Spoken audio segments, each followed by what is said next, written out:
சந்தோஷம்.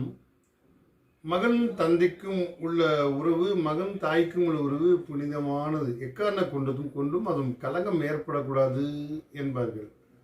ஒரு முறை ஒரு பையன் தன் அம்மாவை பிடிக்கவே இல்லை. காரணம், தன் முகத்தில் பெரிய வடு இருந்தது. வெளியில் செல்வதற்கும் போவதற்கும் ரொம்ப சங்கடப்படுத்தி கொண்டிருந்தான். எங்கள் அம்மா அங்கே போனால் இவர் 10 அடி பின்னாடி நிற்பார். ஏன்னா அந்த அளவுக்கு இவன் மனதுக்குள்ள ஒரு மன வருத்தம். அம்மா உருவத்தில் ஒரு மாதிரி இருக்கிற என்று மன வருத்தப்பட்டே கொண்டிருந்தான்.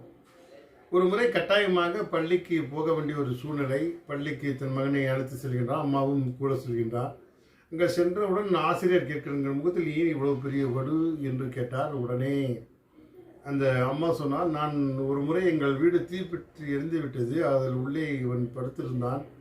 இவனை காப்பாற்றுவதற்காக உள்ளே சென்றேன். அப்போது ஏற்பட்ட வடுதான் இது என்று சொன்னவுடன் அந்த பையனுக்கு ரொம்ப சங்கடமாக சென்று விட்டது. சில நேரம் நம்ம பெற்ற தாயும் தந்தையும் உருவத்திலேயோ மற்ற விஷயத்திலேயோ கேலி செய்யும் அளவுக்கு நீங்கள் நடக்க வேண்டாம். நீங்கள் இந்த அளவுக்கு சிறப்பாக இருப்பதற்கு அவர்கள்தான் முழு காரணம் என்று புரிந்து கொள்ளுங்கள். நீங்கள் ஒரு வயது வரை உங்களால் ஒன்றும் இயலாத காரியத்தில் உங்களுக்கு தோள் மேல் தோள் கொடுத்து உங்களை தாளாட்டி பாராட்டி சீரட்டி வளர்த்தவர்களை தயவு செய்து மறவாதீர்கள். என்று நீங்கள் எந்த நிலையில் வேணுமானும் இருக்கலாம், தவறில்லை. ஆனால் அவர்கள் அந்த நிலையிலிருந்து உங்களை உயர்த்துவதற்குண்டான அந்த கஷ்டங்கள் உங்களுக்கு இப்போ புரியுமா என்று எனக்கு தெரியும். பிற்காலத்தில் உங்களுக்கு இந்த மாதிரி ஒரு நிலை ஏற்பட்டால் அந்த கஷ்டங்கள் உங்களுக்கு புரியும் என்பதை உணர்ந்து கொண்டால் எந்த தாய் தந்தையும் நம் தவறாக மதிப்பீடு செய்ய மாட்டோம். ஏனென்றால் அவர்களை எல்லா நிலையிலையும் நம்மை உயர்த்தியிருப்பார்கள் என்று புரிந்து கொண்டு வாழ்க்கையை நகர்த்துங்கள். சந்தோஷம். வாழ்க வளமுடன்.